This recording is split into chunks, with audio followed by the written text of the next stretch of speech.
All praise is due to Allah for granting us His guidance, granting us food, drink, care, and adequate provisions. He deserves gratitude for all that He blesses us with. He conceals wrong we do. He provides us with more than we can hope for, and He gives us knowledge that removes our ignorance. I testify that none has the right to be worshipped except Allah alone without any partner. He preserves for us the blessings that we have, averts hardships from us, is generous to us, provides for us abundantly, and bestows upon us much goodness and well-being. I further testify that our leader and prophet Muhammad is Allah's worshipping servant and messenger who brought us mercy and light from Allah. May Allah grant His commendation, protection, and blessings to His messenger, as well as to the messenger's family and companions, and to all who continue following the messenger's path until the day of recompense. My dear audience, I counsel myself as well as all of you to observe taqwa of Allah by fulfilling His commands and avoiding His prohibitions. May Allah grant all of you His mercy. You must observe taqwa. Additionally, you must realize that nothing brings as much peace of mind as expecting the best from Allah. The truly incapable person is the one incapable of handling his own self correctly.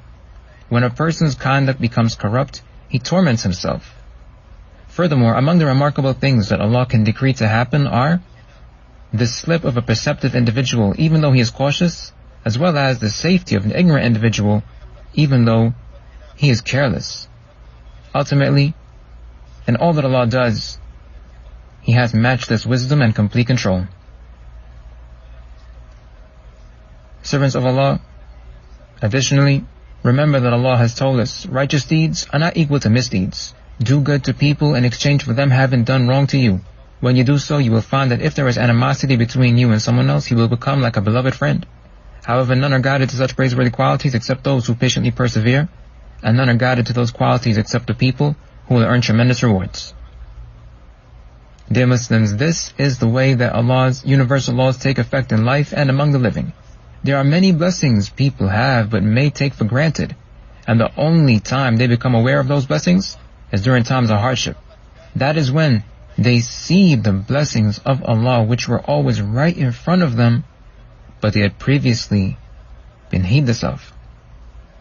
Servants of Allah, with that being the case, consider the blessing Allah has granted those who submit to Him in Islam, by way of the masjids now being reopened for the Friday prayer as well as the daily congregational prayers. Consider how much happiness can now be seen among the people due to being able to return to their masjids after having been affected by the ongoing pandemic.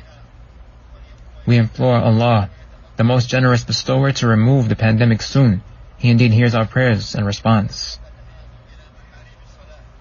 The people have now returned to their places of prayer and their gardens of Jannah. It has been said that the truest feelings of love come from those who tasted the pain of being apart. The health enjoyed most is the one that comes after illness, and the strongest of longing comes from having to stay away from those who are beloved, even when they are nearby. My dearly beloved audience, if the masjids could talk about those who were absent from them, they would speak of individuals who kept themselves pure and clean, came early, walked to prayer even during hours of darkness, hastened to be in the front rows, and occupied themselves with bowing, prostrating, reading the Quran, and mentioning Allah. Those are people who have correct beliefs about Allah and the last day, and who do not have reverential fear towards anyone the way they do towards Allah. Those are people whom trade and business do not distract from mentioning Allah, establishing obligatory prayer, and giving obligatory charity. They fear a day when hearts and eyes will be overturned. Those are men whose hearts are attached to the masjids, and who find peace and rest within them. They do not grow weary of going to the masjid repeatedly, even if at a distance. They take their steps sincerely, hoping for Allah's reward, just as they hope for His reward when awaiting prayers. They are keen to come early and to be engaged in mentioning Allah and declaring His greatness.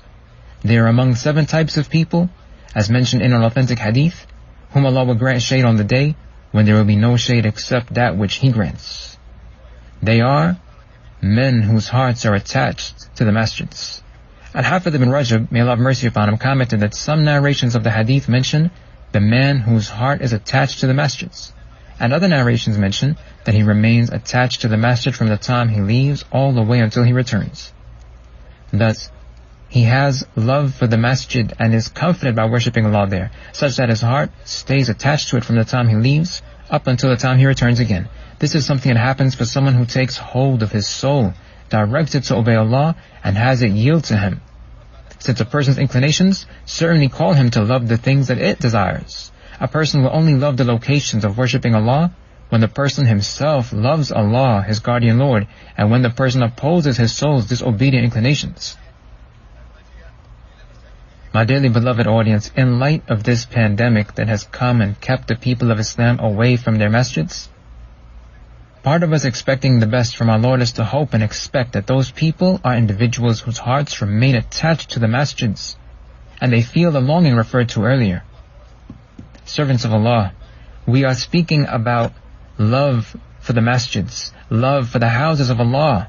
A person of Iman loves what is beloved to Allah and to Allah's Messenger, and he dislikes what is disliked to Allah and to Allah's Messenger.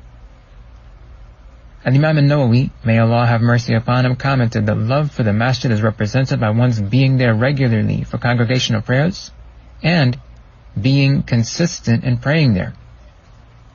In explaining the authentic hadith that mentions a man whose heart is attached to the masjids, scholars have commented that this expression conveys the meaning of having strong love for them. Thus such a person loves the masjids very much, is consistent in praying there with the congregation, contributes to maintaining orderliness, and remains composed in his pace and dignified in his appearance when he goes there. An individual continues being rewarded for prayer so long as he awaits a prayer, and so long as it is the prayer that keeps him in his place. The angels continue supplicating for a person who remains in his place of prayer. They say, "O Allah, forgive him, O Allah, have mercy upon him." Not only that, the Prophet, may Allah grant him commendation and protection, said, "Shall I not inform you about something by which Allah wipes away people's sins and raises their ranks?" Those present replied, "Messenger of Allah, please do inform us." He said, "Performing wudu completely during times of difficulty, taking many steps to the masjids, and waiting for the next prayer after concluding one prayer. Those comprise remaining on guard. Those comprise remaining on guard." The hearts of people like the aforementioned are attached to the masjids. However, there are others whose hearts are attached to things like shopping, screens, and communication devices. Allah, the one who caused people's hearts to be different, is indeed perfect in every way. A hadith states that a person would encounter three things in the masjid: a brother he acquires, a word of wisdom, or mercy that is awaited. This was collected by Ahmed. In addition, immense reward awaits those described by the Prophet, may Allah grant him commendation and protection, in his statement, "Convey glad tidings to those who walk to the masjids during hours of darkness, that they will be granted complete light on the day of resurrection." The Prophet, may Allah grant him commendation and protection, also said, if a person goes to the masjid in the earlier or latter part of the day, treatment in Jannah would be prepared for him each time he goes. Servants of Allah, in addition to the happiness of the individuals who are now going to the houses of Allah, there is also happiness of Allah, the Almighty and Most Majestic, regarding those who have returned to His houses to pray and seek to please Him. Abu Hurairah, may Allah be pleased with him, narrated that Allah's Messenger, may Allah grant him commendation and protection, said, "Every time a man who submits to Allah in Islam is consistent in being in the masjids for prayer and mentioning Allah, Allah will be greatly happy with him, just as the family of a missing person is greatly happy if their family member returns to them." This was collected by Ibn Abi Shayba, Ibn Majah, Ibn Khuzaymah, Ibn Hibban, and Al-Hakim, who remarked that it is Sahih according to the criteria of Bukhari and Muslim. It was also graded Sahih by Al-Albani.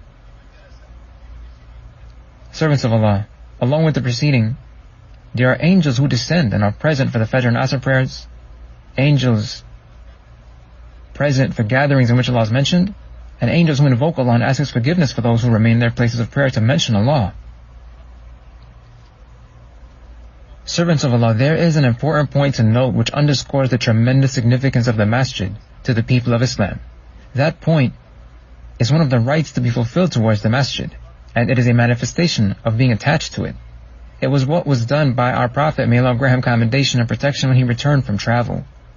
The first thing he would do is go to the house of Allah before going to any other house.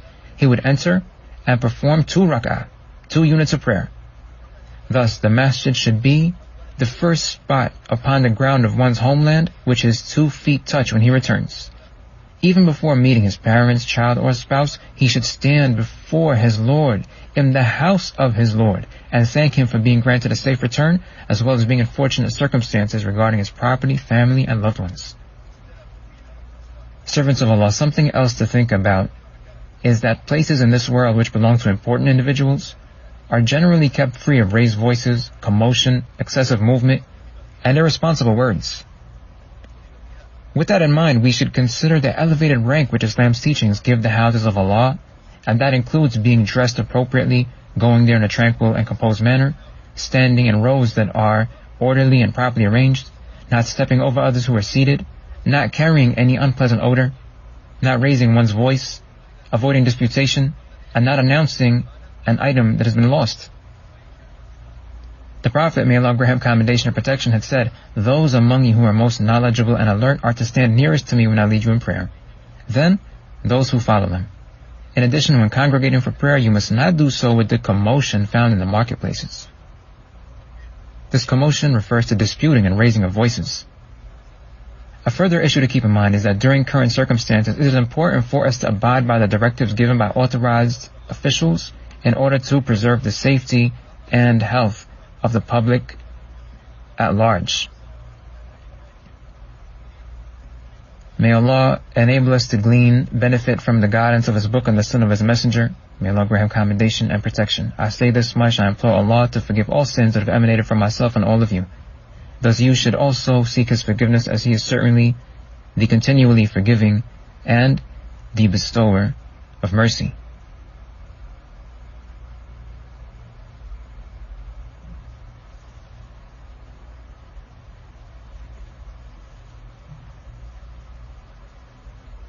All praise is due to Allah, who grants His bounty to all of His creatures. He is perfect and always deserving of His creatures' praises. I am grateful to Allah for all that He has provided. I testify that none has the right to be worshipped except Allah alone, without any partner. He is exalted above having any partner or offspring, as well as above being in need of anything at all. I further testify that our leader and prophet Muhammad is Allah's worshipping servant and messenger, whom Allah specially chose and to whom He sent revelation. May Allah grant much commendation, protection, and blessing to His messenger, as well as to the messenger's family, companions, and followers. Dear Muslims, there is no thought or civilization whose history has a defining mark that has made as much of an impact upon humanity or freed it from harm the way the Masjid has for the people of Islam. Allah's messenger, may Allah grant him commendation and protection, established his Masjid as their site of congregation, consultation, togetherness, and knowing about each other. It served as a school, institution, university, and training center. In it, judicial matters were settled, meetings were convened, and leadership was established. My dearly beloved audience, at the head of the Masjid which the people of Islam have throughout the world, come the 2 holy mosques. We praise Allah for the fact that the congregational and Friday prayers in both of them have continued throughout the current time of crisis. All people of Islam sense the togetherness that these sacred sites provide. Their Qibla, direction faced in prayers, is one, and it is to be faced when they are alive and even after they pass away. Hajj, the 5th pillar of Islam, as well as Umrah and visiting the Prophet's mosque are among the greatest acts of worship the people of Islam hope to perform. At the current juncture in history, this blessed nation, the Kingdom of Saudi Arabia, the land of the 2 holy mosques, has done what it can to serve these 2 sacred sites and give them their rightful position. The nation has expended every effort to maintain those sites and to care for all the worshippers who come to them for Hajj, Umrah, and visiting. There are two issues which are priorities when it comes to the care that is extended. One is the issue of safety. Allah the Almighty said, "Indeed, the first house appointed as a location for mankind to worship Allah was the one built in Mecca. It is a source of blessing and guidance for all of creation. It contains manifest signs, such as the place where Ibrahim stood. If anyone enters its precincts, he is not to be harmed." Scholars of tafsir have commented that the phrase "he is not to be harmed" means that you are to protect him and keep him safe. Furthermore, safety at the two holy mosques encompasses all realms, including mental safety, physical safety, preservation of health, and preserving the well-being of society. The second issue is that of purification. Allah the Almighty said, "Purify my house for those who perform tawaf, who stand, and who bow and prostrate." This encompasses all realms of purification, including tangible and intangible. Among the most important types of safety and purification are preserving public health and taking necessary measures to halt the spread of diseases, especially those which are contagious and can lead to outbreaks. Our blessed nation, the Kingdom of Saudi Arabia, serves and cares for the two holy mosques as well as all the worshippers who come to them locally and from abroad. Throughout the nation's history, it has been known for the care it gives to these sacred sites, the efforts it expends in their interests,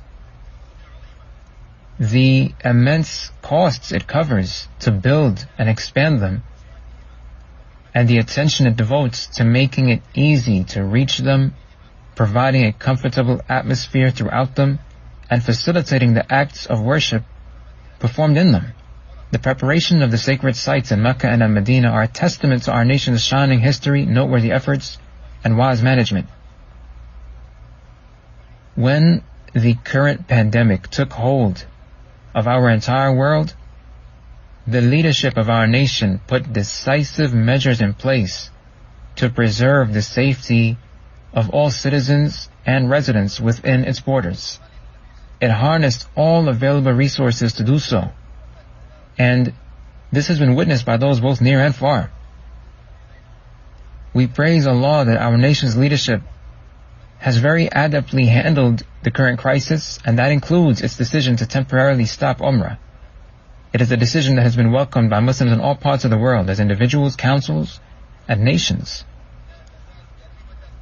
The time for Hajj is now approaching, but the grip of the pandemic worldwide is still quite strong, and cases are still on the rise. Due to that, the nation's leadership has made the decision to allow Hajj to be performed, but under the highest level of precautions and very precise regulations. With that decision, the nation's leadership has aimed to accomplish two objectives. The first is letting Hajj still happen, and the second is ensuring the safety of those who will perform Hajj. We implore Allah to support our nation as it has taken these measures while bearing in mind the importance that Islam gives to protecting human life, as mentioned in statements of Allah such as, "Do not cast yourselves into destruction. Do not kill yourselves. And if someone refrains from killing any person, it is as if he left all people to live." Our nation's leadership has also borne in mind Islam's momentous teachings regarding taking precautionary measures in cases of diseases. Among them are hadith texts which say, "Flee from a person with leprosy as you would flee from a lion. Do not put one who is ill with one who is healthy." As well as, "If you hear of an epidemic in a place, do not enter it. And if an epidemic spreads in a place where you are, do not leave it." The nation's leadership has also taken into account what has been said by officials in the health and social sectors, which is that the greatest cause for the current pandemic spreading is people congregating, and that avoiding congregating is the most effective solution at the current time, by Allah's permission, until Allah eventually removes these circumstances. Dear Muslims, the temporary measures that have been taken are tied to their cause, which is the pandemic in whose midst we find ourselves. and we continue praying to Allah for its removal. Servants of Allah, under the leadership of the custodian of the two holy mosques, King Salman ibn Abdul Aziz, as well as his crown prince, Muhammad ibn Salman, may Allah grant them continued protection. The kingdom of Saudi Arabia, which is the land of the two holy mosques, makes one of its priorities welcoming the worshippers who come to these sacred sites. Consequently, the nation's leadership has put policies in place to facilitate hosting 30 million worshippers during the year. This is done as a service to the people of Islam, to accommodate their feelings, eagerness, and attachment to the two holy mosques, and to allow the greatest number to come for Hajj, Umrah, and visiting, and enable them to do so in the most complete way. That takes place by preparing the two holy mosques appropriately, actualizing Islam's message to the world, and offering the best of services to worshippers before their arrival, during their stay, and when they depart. These are what actualize the true, brilliant, and civilized image of the kingdom in its service to the two holy mosques. We beseech Allah to bless the efforts made, guide the steps taken, and remove the pandemic that our world is experiencing. In conclusion, invoke Allah to grant His commendation and protection to our Prophet Muhammad. Allah instructed us to do so in His statement, "Indeed, Allah grants His commendation to the Prophet, and the angels invoke Allah to grant him even further commendation." People of Iman, invoke Allah to grant the Prophet commendation and to grant him protection as well. O Allah, grant your commendation, protection, and blessings to your worshipping servant and messenger, as well as to his family and companions. O Allah, be pleased with the Prophet's rightly guided successors, Abu Bakr, Umar, Uthman, and Ali, as well as all of the companions and those who continue following their path until the day of reckoning. O Allah, grant us safety in our nations, and make our authorities individuals who are righteous. O Allah, Lord of all creation, make our leaders people who fear you, observe taqwa of you, and seek to please you. O Allah, bestow your guidance upon our leader, honor him by his obedience to you, and make him a means of support for Islam and its people. O Allah, Lord of all creation, guide the leaders of Muslims to act in compliance with your book and the sunnah of your Prophet. Make them a source of mercy for your believing servants, and unite them upon truth and guidance. O Allah, rectify the conditions of Muslims in all places. Protect their lives. Unite them upon sound guidance. Grant authorities to the best among them, and protect them from the worst among them. O Allah, we beseech you to protect us and to grant us the protection that can only come from you. O Allah, we seek refuge with you against all ills, ailments, harms, and diseases. O Allah, we place our full trust and reliance in you. O Allah, we beseech you to remove the current pandemic. O Allah, we beseech you to grant us your mercy and forgiveness.